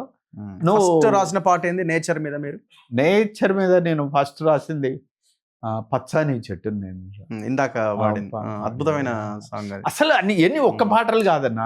కరువులో వానమ్మ అని అయితే వానమ్మ వానమ్మ వానమ్మ ఒక్కసారన్న వచ్చిపోవా వానమ్మ, చేలల్లో నీళ్లు లేవు, చిలకల్లో నీళ్లు లేవు, వాగుల్లో నీళ్లు లేవు, వంపుల్లో నీళ్లు లేవు, నిన్నే నమ్మిన రైతు కళ్ళల్లో నీళ్లు లేవు. ఓ సెంటిమెంటల్.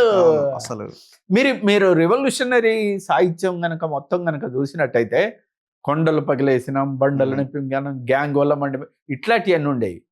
కానీ రెవల్యూషనరీకి కూడా ఒక మాతృత్వం, ఒక అమ్మతనం, ఒక మమతలు, మమకారాలు అద్దిన సాహిత్యం ఏదైతుందో, ఒక అటాచ్మెంట్ నింపిన సాహిత్యం ఏదైతుందో అది శివసాగర్ కొంచెం చేశాడు. దాన్ని నేను కంప్లీట్గా నా వైపు ఈవెన్ పెళ్లి చేసుకునే పాటలు కూడా నేను రాయటం మొదలుపెట్టి వాళ్ళు ఏమనుకుంటారు నా చెలిని కన్నులలో వెన్నెల కురియాలి, చెలిని నవ్వులలో పున్నమి విరియాలి, చెలిని హృదయములో ఊయలలు గాలి, గువ్వల వలె మనమొకటై రివ్వున ఎగరాలి, మెడలో తాలిగట్టి గుది బండవలేను, వంటింటి కుందేలై తిరిగితే చూడలేను, కట్నపు కోరల్లో నిన్ను బలి పెట్టలేను, పంజరానను ఉంటే కన్నులతో చూడలేను, చెలిని కన్నులలో వెన్నెల కురియాలి, చెలిని నవ్వులలో పొన్నమి విరియాలి, రాముడనై నిన్ను అడవికి పంపను, కృష్ణుడనై నీకు సవతుల తేలేను, హరిశ్చంద్రుడై నిన్ను అంగడిలో అమ్మబోను, తరతరాల దురాచార వల నీకు విసరలేను, చెలిని కన్నులలో వెన్నెల కురియాలి, చెలిని నవ్వులలో పున్నమి విరియాలి. ఎన్ని పాటలు అసలు. మా మిసే పొద్దున లేసినావు మంగమా, నువ్వు పోయి రాజబెట్టినావు మంగమ్మ, నువ్వు పోయి రాజబెట్టినావు మంగమ్మ, బువ్వ వండి కూర వండి పొద్దుటేల సద్ది గట్టి, మల్లెలోలే బట్టాలు తికి పొల్లగాన్ల ఒళ్ళు గడిగి, గడియారంలో ముల్లులాగా మంగమా, నీకు గడియ పురుసతి లేదు మంగమా, చాకిరంత చేసి చేసి మంగమా, నీ చేతికి తలరుగునమ్మా మంగమా. స్త్రీల మీద, పని పిల్లల మీద, ఇల్లు తిరిగేటి పని పిల్లలం, ఇల్లు వాకిల్లు లేని కూలి పిల్లలం అయ్యా, పల్లెంలో గంటలం పాసిపోయిన పువ్వలం, పరంత తీరినాక మూల నుండే సీపురులం, చీకట్లో వెలుగుతున్న దీపమవుతాము, పొద్దున్నే వాకిట్లో ముగ్గులవుతాము, ఎర్రెర్ర బుగ్గలకు నిగ్గులవుతాము, ఏడిస్తే పిల్లగాళ్ళ తల్లులవుతాము. పోలిక ఎన్ని అసలు శ్రామిక వర్గం మీద ఒక పాట ఎన్నుకొని వందల, ఈవెన్ నిన్ను చంపుతాము అని స్త్రీల మీద రాస్తే ఇదే హైదరాబాద్లో నువ్వు హైదరాబాదులో దిగితే చంపుతావని అంటే కూడా మిమ్మల్ని అన్నారా అట్లా? అంటే కూడా నేను ఆగలే. బురకాలో తిరిగేటి మైబూబక్క అని బతుకంతా నరకమేనా మైబూబక్క. వాళ్ళ మీద కూడా రాశారు. కాళ్ళ పట్టీలు పెట్టి చెవుల బుట్టాలు పెట్టి తల నిండా పూలు పెట్టి సక్కని సీరే గట్టి తెల్లంగా తయారయ్యి మైబూబక్క నువ్వు నల్లంగా తిరుగుతావే మైబూబక్క. ఇంటి ముందల పరదా ఇంటి వెనకాల పరదా సుక్కల్ని చూడవాయే సూర్యుణ్ణి చూడవాయే పండంటి వెన్నెలతో మైబూబక్క నువ్వు పాటన్న పాడుకోవే మైబూబక్క. చెప్పంగా ఈనడాయే ఇల్లంతా పిల్లలాయే పెద్దోడు ఏడుస్తుంటే చిన్నోడు నవ్వుస్తుండే పిల్లల్ని కాని పెంచి మైబూబక్క నువ్వు పీనుగయ్యినవే మైబూబక్క. ఎన్ని కష్టాలు ఎన్ని బాధలు. నా స్త్రీ స్వాతంత్రం మరాతి స్త్రీలకు స్వేచ్ఛ వద్దని హిందూ మతం చెప్తుంది. ముస్లిం బయటకు రావద్దని వాళ్ళు బురికేస్తారు. క్రిస్టియన్స్ ఇంకో రకంగా చెప్తారు. ఈ మతం వల్ల ఎంత మారణ హోమం జరుగుతుంది. కాబట్టి అందుకనే నేను చాలా మంది అడుగుతూ ఉంటారు, నీ ఇంటి పేరు ఏంటంటే నాకు ఇంటి పేరు అవసరం లేదు అని చెప్తాను. లేదా మీకు ఇంటి పేరు ఉన్నా కూడా మీరు చెప్పాలి. ఉన్నా కానీ నాకు అవసరం, దానివల్ల ఏంటి ప్రయోజనం? ప్రయోజనం లేని ఆభరణాలు నాకు మెళ్ళో వేసుకొని ఎందుకు తిరగాలి కదా. కులం ఉంది, మనం ఇవాళ టీవీ పెట్టుకొని లైట్ పెట్టుకొని 4 స్వచ్ఛమైన మాటలు మాట్లాడి సమాజం కోసం పనిచేస్తుంటే మనల్ని ఏ కులపోడు కూడా మనల్ని కాపాడటం లేదు. మన స్నేహితులు మన భావజాలం ఉన్నోళ్ళే కాపాడుతారు. అలాంటప్పుడు ఆ కులం దండేసుకొని తిరగాల్సిన అవసరం మనకేది? నాకు ఒక ఇంటి పేరు లేదు, నాకు ఒక కులం లేదు, నాకు ఒక మతము లేదు. నేనే దేవుని గుడికి పోను, ప్రకృతిలోనే అన్నీ ఉన్నాయని నేను భావిస్తున్నాను. నేను ఇంకోటి కూడా చెప్తాను. మీరు ఆలోచించండి. దేవతలు 2 రకాలుగా ఉంటారు. ఇది వివాదాస్పదమైన బాధలేదు. ఓకే, మనం తయారు చేసిన దేవుళ్ళు, మనల్ని తయారు చేసిన దేవతలు ప్రకృతి. మనం తయారు చేసిన దేవుళ్ళకు అన్ని మన లక్షణాలే వస్తాయి. మీరు తిరుమల, మీకు బంగారం మీద బాగా ఇంట్రెస్ట్ ఉందనుకో, మీరు వెంకటేశ్వర స్వామికి మొత్తం బంగారమే పెట్టుకుంటారు. మీకు మటన్ తినాలనిపించింది అనుకోండి, దేవుని కాడే ఆటంకి వస్తారు. మీకు మందు తాగాలనిపించింది అనుకోండి, దేవుని కాడ మందు పోస్తారు. మనిషి చేసిన దేవుడికి కూడా సైడ్ ఎఫెక్ట్స్ అన్నీ ఉంటాయి. కానీ మనల్ని తయారు చేసిన నేచర్ ఎంత గొప్పది. ఇక్కడ కళ్ళు ఇచ్చి, అక్కడ పూల తోట ఇచ్చి, మాట్లాడారా మళ్ళీ కాంట్రవర్సీ? అయినా బాధలేదు. ఇక్కడ చెవులు ఇచ్చి, అక్కడ సప్తస్వరాలు ఇచ్చి, ఇక్కడ ముక్కు ఇచ్చి, అక్కడ సువాసన ఇచ్చి, ఇక్కడ ఆకలి ఇచ్చి, ఇక్కడ పనులు ఇచ్చి కదా. నువ్వు వదిలిన పిచ్చి గాలి తను పీల్చుకొని నాకు ప్రాణవాయువు పోస్తున్న నా దేవత ప్రకృతి. కానీ మనిషి చేసిన దేవుడి కాడికి పోవాల్సిన అవసరం నాకేం వచ్చింది? పచ్చని చెట్టు కింద నిలబడితే నీకు కావలసిన ఆక్సిజన్ ఇస్తుంది, నీ రోగాలకు సంబంధించిన మందులు మాకులు అన్నీ ఇస్తుంది కదా. అన్ని మతాలు కదా, అన్ని మతాలు చెట్టు కిందికి పోతే బ్రహ్మాండంగా జీవిస్తారు. అన్ని మతాలు కనుక మనిషికి ఒక చెట్టు పెడితే ఒక సుందరమైన వనంగా, ఓ సుందర సుశేందర నందనవనము లాంటి నవభారతం నిర్మించబడుతుంది కాబట్టి అలాంటి పని చేయాలనేదే నేను మీరు అన్ని ఇలా వచ్చిన టెక్నాలజీ మొత్తం చూడండి. ఎక్కడో బొగ్గు తగలబెడితే ఈ లైట్ వెలుగుతుంది. అవును, అరే మెనుగురు పువ్వు తన శరీర శక్తితోటి వెలుగుతుంది. ఆ టెక్నాలజీ పట్టుకోండి. కొంగ ఎలా ఎగురుతుందో చూసి విమానం కనిపెట్టావు. పెట్రోల్ అయిపోతే కింద పడిపోతున్నాడు మనిషి కదా. కాబట్టి 9 ఎలా ఎగురుతుందో చూసి ఏరోప్లేన్ కనిపెట్టావు. నీ సమస్త యాంత్రీకరణ మొత్తం కూడా ప్రకృతిలో ఆల్రెడీ ఉన్న వాటినే నువ్వు ఉపయోగించుకొని చేస్తున్నావు. అవును కదా. అవును, మనకు అసలు ఈవెన్ మన నైతిక విలువలు ఎక్కడొచ్చాయి? కాబట్టి ఎక్కడి నుంచి నేను తెచ్చుకున్నాను? గున్నమామి కొమ్మ మీద 2 గువ్వ పిల్లలున్నాయి, నెత్తి మీద తలంబ్రాలు పోసుకోనంటాయి, మెల్లోన తాలి ఒట్టు కట్టుకోనంటాయి, ఉన్ననాడు తింటాయి, లేని నాడు పంటాయి, కష్టమైన నష్టమైన వీడిపోమంటాయి, తాడి చెట్టు తొర్రలోనా గోరెంక పిట్టలు, వాటికి సెంటు భూమి లేదు, వాటికి చేను చెలక లేదు, ఆకలైతే భూమినంతా చుట్టుకోని వస్తాయి, రెప్పపాటు కాలమైన వీడిపోమంటాయి, చెరువు కట్ట కొమ్మ కింద 2 ఊర బిస్కెలున్నాయి, అవి అల్లుకున్న గూడు చూడు, అవి ఆడుకున్న ఆట చూడు, ఇంటికాడ పిల్ల పాప చూసుకుంటదొక్కటి, చేనుకెళ్ళి కంకులాను ఏరుకొస్తదొక్కటి.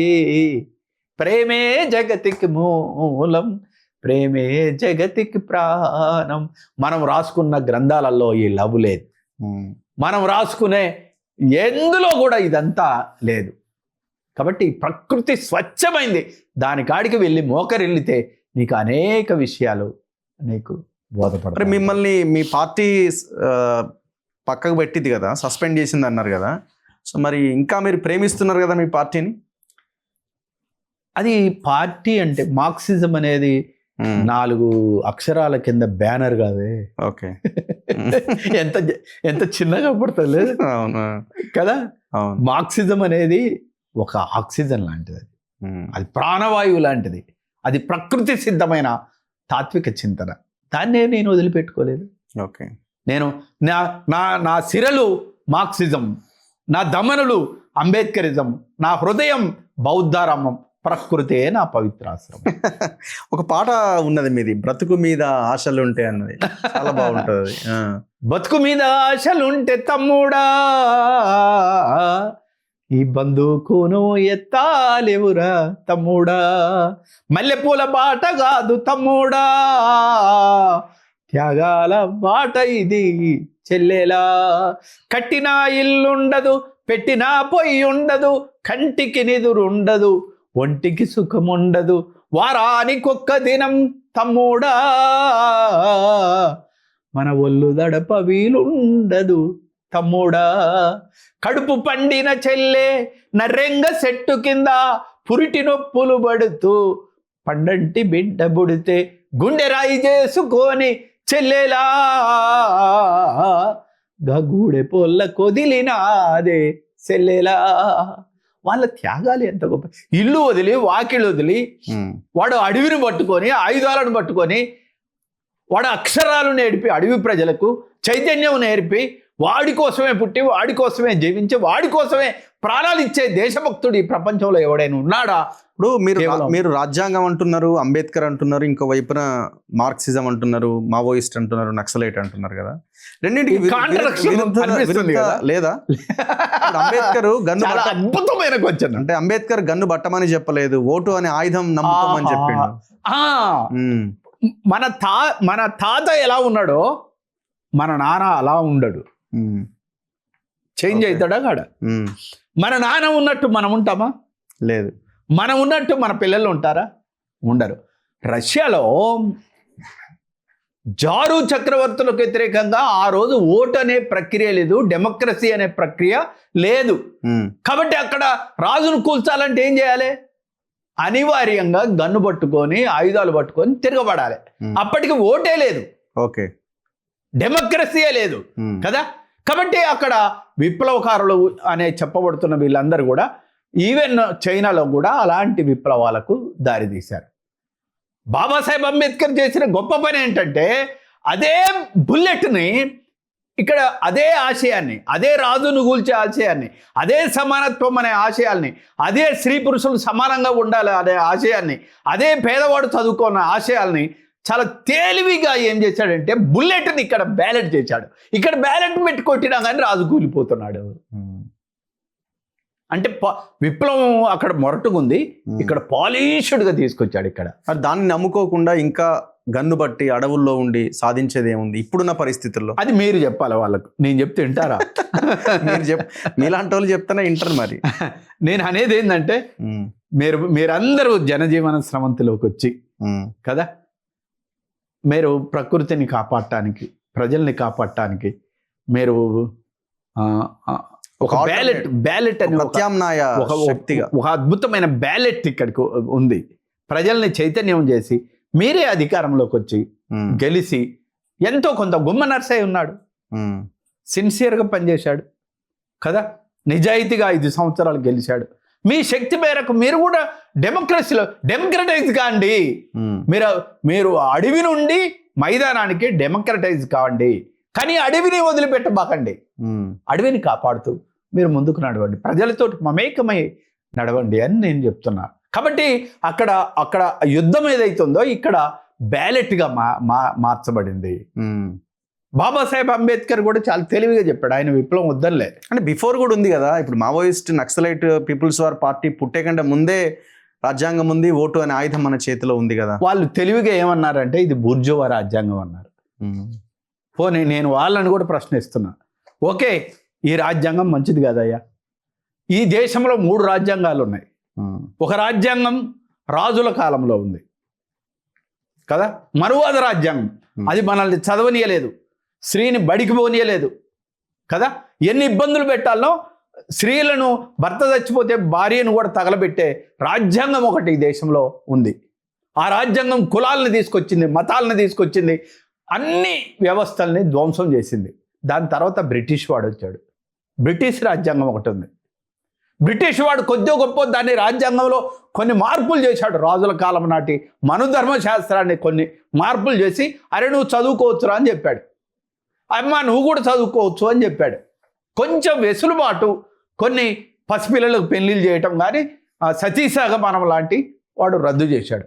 దాని తర్వాత బాబా స్వాతంత్రం వచ్చింది, బ్రిటిష్ వాడితో కొట్లాడినాం, మనం ఒక రాజ్యాంగం రాసుకున్నాం. అదే అంటున్నాం కదా, ఒక అద్భుతమైన రాజ్యాంగాన్ని మనం అంతా ఫ్రేమ్ చేసుకున్నాం. ఇది బూర్జువా రాజ్యాంగం అంటే ఎట్లా కుదురుద్ది? నువ్వు అధికారంలోకి వచ్చి దీన్ని మార్చు. ఆ స్పేస్ ఉందా లేదా? ఇక్కడ ఉంది కదా.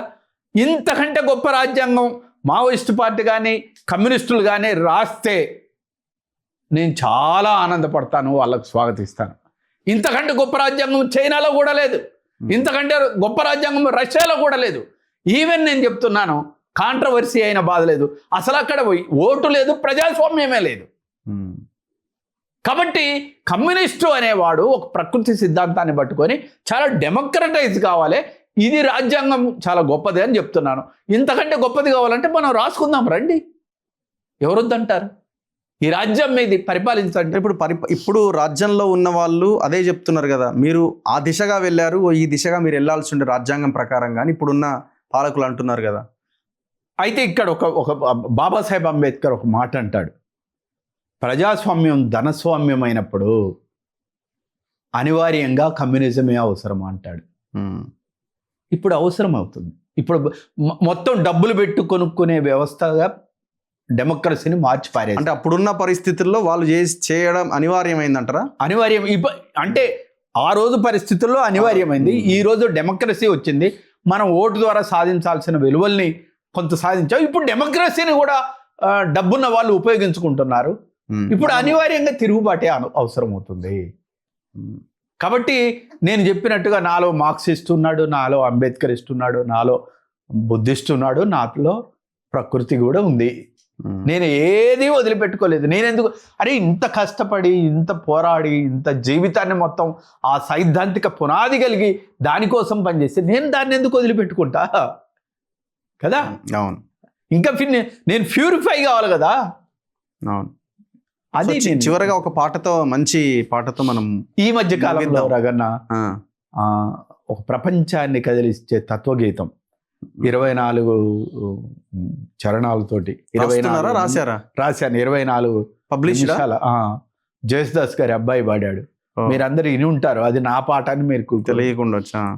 శిలా నీవే విన్నాను, శిల్పి నీవే శిల్పము నీవే సృష్టిలో, నిన్ను నువ్వు మలుచుకుంటూ నిలిచిపో చరితలో, పొడమిలో అణువు నీదే పరవశించుట నేర్చుకో, జీవితం ఇక మళ్ళీ రాదు సార్థకం చేసుకో, శిలా నీవే శిల్పి నీవే శిల్పము నీవే సృష్టిలో, గాయపడకుండా హృదయం గేయమవుతుందా, కలత పడకుండా మెదడు కావ్యమవుతుందా, ఉలికి భయపడితే శిలలు శిల్పమవుతాయా, అలకు భయపడితే నావా దరికి చేరేనా, ఆటుపోటులు ఎదురు దెబ్బలు లేని జీవితమున్నదా, ఓర్పును చవి చూడకుండా మార్పుకు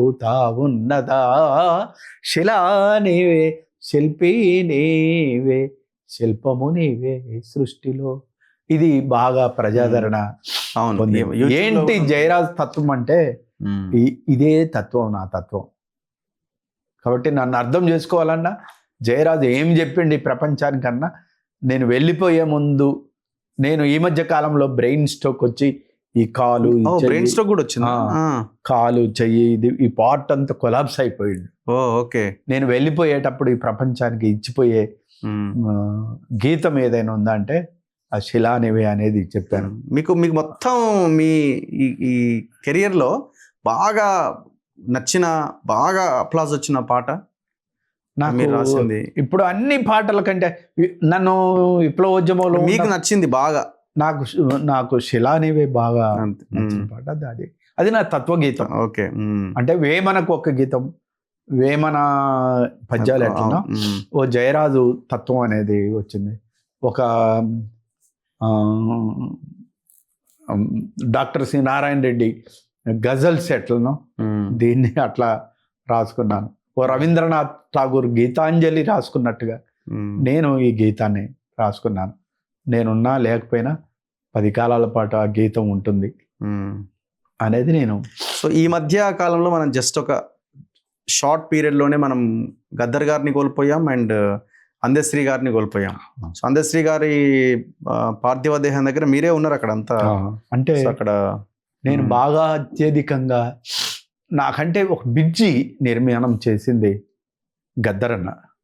అప్పటిదాకా సాహిత్యం అంతా కూడా పండితులు వాళ్ళందరూ రాజ్యం వెళ్తున్నారు, అది అర్థమయ్యేది కాదు.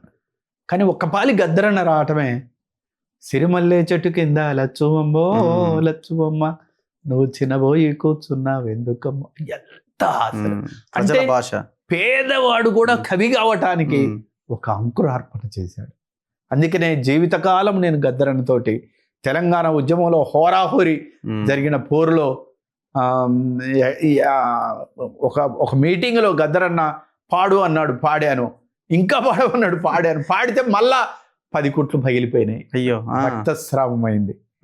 భూపాలపల్లి కాడ తెల్లగీత గీసి లైన్ దాటితే చంపుతామన్నారు. గద్దరన్న నేను ప్రాణాలు పనంగా పెట్టి లైన్ దాటాం. లక్కీలు ఏంటంటే తెలంగాణ రాష్ట్రం వచ్చింది. తెలంగాణ రాష్ట్రం వచ్చినందుకు మేము చాలా ఆనందపడ్డాం.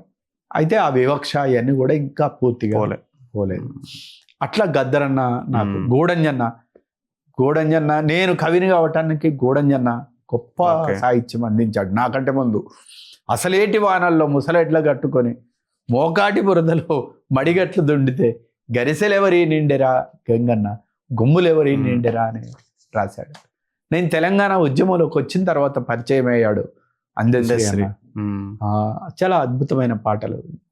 ఆయనకు చదువు రాకపోయినా ఒక అద్భుతమైన గీతం రాసి అలా తెలంగాణ ప్రజల గుండెల్లో ఉన్నాడు. అలా వస్తే నేను మిగిలాను. ఇన్ని రోగాలు ఇన్ని నొప్పులు ఎన్నా కానీ ఆ జీవితం చాలా గొప్పది. అసలు ఆ స్పేస్ ఈ భూమి మీదకి రావటమే గొప్ప విషయం. అంటే వాళ్ళకంటే ముందే మిమ్మల్ని సమస్యలు మిమ్మల్ని చుట్టుముట్టి వెంటాడు. నేచర్, ఈ ప్రకృతి, నేచర్ తోటి మాట్లాడుతుంటే మీరు మాట్లాడండి రేపు పొద్దున్న నుంచి ఎంత అద్భుతంగా మాట్లాడుతుంది తెలుసా. సూర్యుడు నా తండ్రి, చంద్రుడు నా తమ్ముడు, గ్రహాలు నా సహచరులు, వినీల ఆకాశమే నా ప్రపంచం. ఒకనాడు దేదీప్యమానంగా వెలిగాను, నేడు కలుషితం అయిపోయాను. నాపై జీవించే సమస్త జీవరాశి కనుమరుగయ్యే కాలం ఆసన్నమైంది. నేను కట్టుకున్న ఓజోను చీరే చినిగిపోయింది. నా కాళ్ళు గతి తప్పుతున్నవి, నా చేతులు పనిచేయకున్నవి, నా హృదయం లయబద్ధంగా కొట్టుకోవటం లేదు. ఇప్పుడు నా గురించి చెప్పే ఒక వాగ్గేయకారుడు కావాలి, ఒక జయరాజు కావాలని నా ఎంట బట్ట వల్ల నేను బతికి ఈ ప్రకృతి తత్వాన్ని మీ అందరికి ఇచ్చే అవకాశం వచ్చింది. నన్ను మీరు ఇక్కడ కూర్చొని ఈ కెమెరా ముందు 10 కాలాల పాటు నన్ను జీవింపజేస్తున్నందుకు మీ అందరికీ కృతజ్ఞుడను. నేనేమన్నా తప్పు మాట్లాడితే గాంధీ ఒక మాట అంటాడు, ట్రూత్ ఈజ్ గాడ్ అంటాడు. ఏది సత్యమో అదే దేవుడు అని చెప్తాడు కదా. సత్యమేవ జయతే అని చెప్పాడు. కాబట్టి ఇలా గాంధీకి కూడా చెరిపేస్తున్న రోజులు ఇవి. ఇప్పుడు నేను రేపు గాంధీ మీద కూడా రాయాల్సి వస్తుందేమో. కాబట్టి నేను ఒక స్వచ్ఛమైన ఒక బాబాసాహెబ్ అంబేద్కర్ని పార్లమెంట్లో అడుగుతారు, నువ్వు హిందువా, నువ్వు ముస్లింవా, నువ్వు క్రిస్టియన్వా అని అడిగితే ఆయన firstly and lastly I'm Indian అని చెప్పాడు. నేను కూడా అన్నీ వదిలేసి అన్ని మనిలాలోకి వెళ్ళి బయటపడి నేను స్వచ్ఛమైన భారతీయుడిగా జీవిస్తున్నాను. ఎంతకాలం ఉంటే అంతకాలం ఈ ప్రకృతిలో మమేకమై వెళ్ళిపోతాను. ఖచ్చితంగా మీ నుంచి ఇంకా మాకు చాలా రచనలు కావాలి, ఇంకా ఇంకా ఇంకా సమాజాన్ని చైతన్యం చేయాలని మేము కోరుకుంటున్నాం. తప్పకుండా. Thank you. ధన్యవాదాలు జయరాజ్ గారు. సో మీ విలువైన అమూల్యమైన సమయాన్ని మా కోసం, మన తొలి వెలుగు ప్రేక్షకుల కోసం, తెలంగాణ ప్రజల కోసం ఇచ్చినందుకు ధన్యవాదాలు. Thank you. Thank you. చూస్తూనే ఉండండి మన తొలి వెలుగు.